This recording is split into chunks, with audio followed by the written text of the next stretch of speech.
How you all doing? It's the True Game Nerd here today. Today we're going to continue the retrospective of Tekken, going with the newer Tekken 6 for the Xbox 360 and PS3. Now the thing about Tekken 6, this is considered to be another red-headed, ugly stepchild of the Tekken series. One of the main reasons being it's for its new scenario campaign, which some people loved, most of us hated. That includes me. But, however, they were trying to do something different, and while that mode kind of sucked, the rest of the game was completely intact. And I think they were just going for something new that would be console specific, so it wouldn't just be a port of the arcade with some unlockables and cinematics added to it. That being said, I'm here to review it, and we're going to start this off with the graphics. The graphics in this game are nothing short of fantastic. Now, if you're wondering about a comparison, the PS3 does have a slightly higher polygon count and better lighting. However, the difference is maybe this close. I mean, it's a tiny difference. That being said, the textures look very, very clean. The lighting is phenomenal, especially on the Snoop Dogg stage. I know that's not the real stage name, but I'm going to go with the Snoop Dogg stage name. All the characters now have customizable clothes, which the amount of detail, again, that you can add graphically is phenomenal in this game.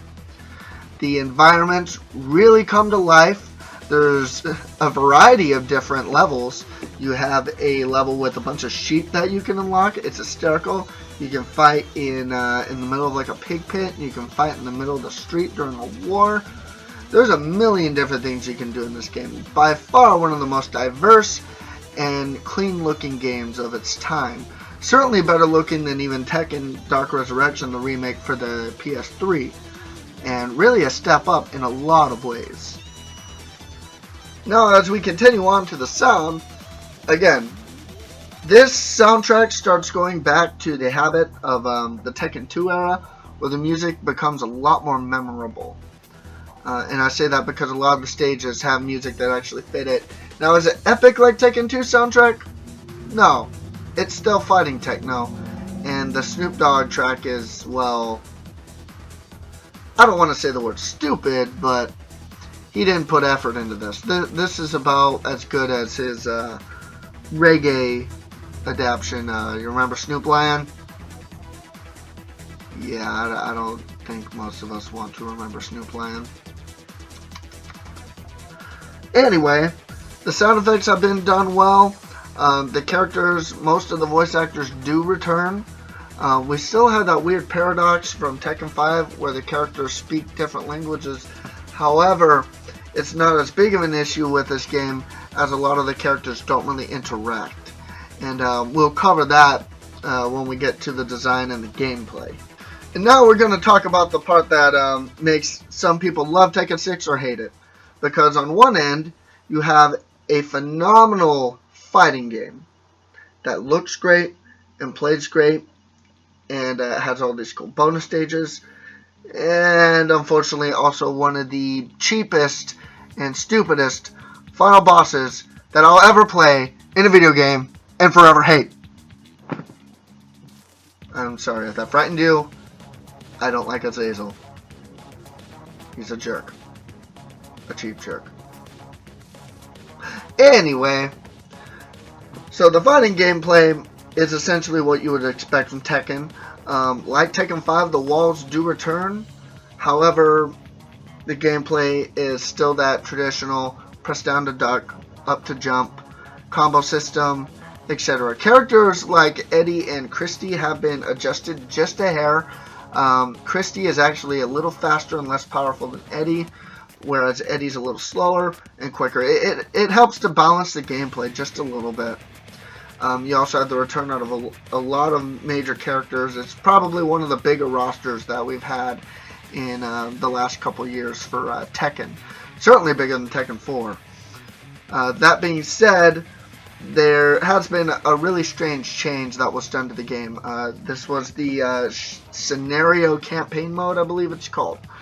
The scenario campaign mode.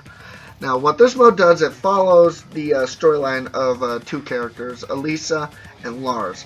Lars is this futuristic kind of soldier guy, and Elisa is a creation of Dr. Boskanovich. Remember Dr. Boskanovich? Well, to refresh your memory, the old guy in Tekken 2 and 3, and I think Tag Tournament. Nope, just 2 and 3. The old guy in Tekken 2 and 3 that Yoshimitsu is obsessed with saving. This is the daughter that he built. Now, whether she is all machine or human wasn't made that clear to me, but it has been a little bit since I've gone through Scenario Campaign. I'll explain why. It definitely goes for more of a sci-fi kind of feature. Now, with the Scenario Campaign mode, it's really acting like an arcade-style beat-em-up with Tekken, the Tekken gameplay and combo system. You just run around, you beat people up, you collect chicken, you collect clothes, these little treasure boxes that have special items. What's cool is you can upgrade your character, what you will need to do if you stand any chance in hell of beating some of the tougher missions in this game, especially the Devil's Train, which to this day I still have never been able to beat. Sorry gamers, I hate that stage wholeheartedly. Now, that being said, there's some neat little tactics that they've tagged on. You can play arcade mode through the Scenario Campaign, which would play like the traditional Tekken. Now, that being said, when you play it, it's only 4 stages long now. And I think they do that by design, maybe make it a little less tedious, unlock characters, unlock endings a little better. However, it's almost pointless to play through it, and one of the reasons, Azazel's so cheap that it will make you want to pull your hair out. I mean, when he's standing, he blocks, and he is like 1,000,000 feet tall, and his holds like kill you in like 2 hits. So, in my tips and tricks, I will be covering an easy way to beat Azazel, but it's a cheap way. But how else are you going to fight a cheater? You got to use the cheap move. Anyway, you can actually unlock all the cinematics by just playing through Scenario Campaign. I'm at odds with this, because I mean, you're taking away the point of actually playing the good part of the game and forcing us to play the shitty part of the game to actually unlock things. Now that's ridiculous. Same goes with the money system. They have this survival mode and things where you can earn all this money to buy the customizations and the clothes. But, you know, one stage in Scenario Campaign will cover like 50 if you play the arcade time attack or survival. What is up with that? I think they were really going for something original here. And while the cinematics and things like that can provide somewhat of an interesting story, it almost could ruin the game for someone who didn't play the actual fighting portion. I'm looking at you, irate gamer.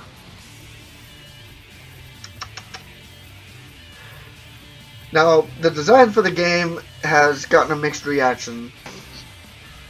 Now, what's different in this game as far as the design goes is the direction, more than anything.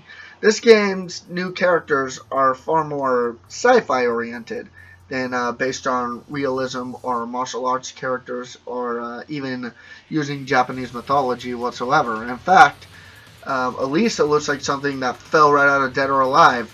I mean, she really does. And Lars looks like he fell out of Metal Gear Solid. I don't necessarily think they belong in the Tekken game, because I'm not necessarily used to seeing chainsaw wielding girls flying around and throwing people into weird crazy moves where they split in half and stuff. I just don't think that's Tekken. Tekken's a martial arts game. Why do we need to get all weird like that? Now Lars, his moveset is Tekken, but his outfit says what the hell is going on. I don't like the design of those characters. That being said, the stages are very well designed and do feel like Tekken. There are some nice little details with the snow breath and things like that when you're doing some of the weirder stages, as well as some of the more comical stages like the sheep stage. And again, like I said earlier, there is a good number of variety with the ability to customize your character. You can almost create your own costume for the character on their personality. Now, where there is a negative on that is you cannot have costume versus costume. So you always have to be first player to use a custom costume.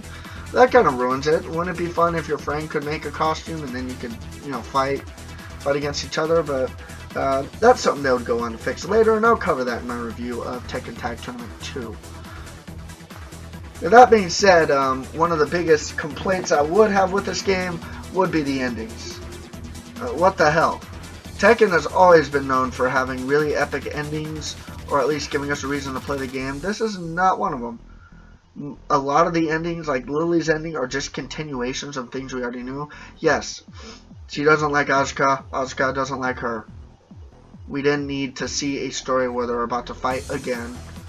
Or Heihachi's, which is comical, but, doesn't do anything. And, you know what, some of the design choices, like, a lot of the endings can literally be molded together with just a different ending to the ending. That's lazy. I don't like lazy, because Tekken is not known for being lazy. That being said, are they the worst endings I've seen in Tekken? No, that will always belong to Tekken 1, although it really wasn't their fault. I mean, a long time ago, but Tekken 4 had way better endings. That is unexcusable. By taking the lazy route and putting all their effort in the scenario campaign, they forgot about why we actually played the game, for the big payoff in the endings. And how can you expect us to want to fight someone like Azazel to get an ending that's going to be 12 seconds? We're not. It's forcing us to play the part of the game that sucks. Tisk tisk, Namco. You're better than that, come on. So, Tekken 6. What did I like about it? What did I not like so much? Well, the graphics uphold the standards. They're flawless, as they always are in every Tekken. Sound design is great, and the actual arcade and fighting modes give you plenty of variety. There's also tons of characters, the new customization, which is phenomenal, and although the endings are lacking, some of them are quite funny and entertaining. On the negative, what the hell was up with that scenario campaign? And why were we first to play it, to actually unlock anything? That is stupid. Why have the gold system if you're going to tie it into the scenario campaign? Endings are a little lacking. Why did Snoop Dogg have a song? So, this is the Tekken that I would say had a little bit of a drop in quality. It's not bad. It's a good Tekken. I still play it. But I don't play it like Tekken 4 or 3 or 2 or 1 or Tag Tournament. I kind of just, if I want to play something on the Xbox 360 and I can't find Tag Tournament 2, I find Tekken 6. But this is definitely the one that I think, quite frankly, pissed a lot of fans off, although it was good. And they pissed it off by everything. Well, think about it. Everything negative to the game that I didn't like is tied to the scenario campaign. That's where you screwed up, Namco. That is where you screwed up. So all in all, I'm going to give this game a 7.5 out of 10. If it didn't have that stupid scenario campaign mode, this would have easily been a 9 out of 10. See what you did there, Namco? Tisk tisk tisk. Thank you for watching this review. If you like what you see, please subscribe. In the next week or month, I will be doing Tekken Tag Tournament 2. I have been absent for a little bit of time, and I apologize. School is a very busy time of the year. Alright, thank you, and have a good one. Stay golden.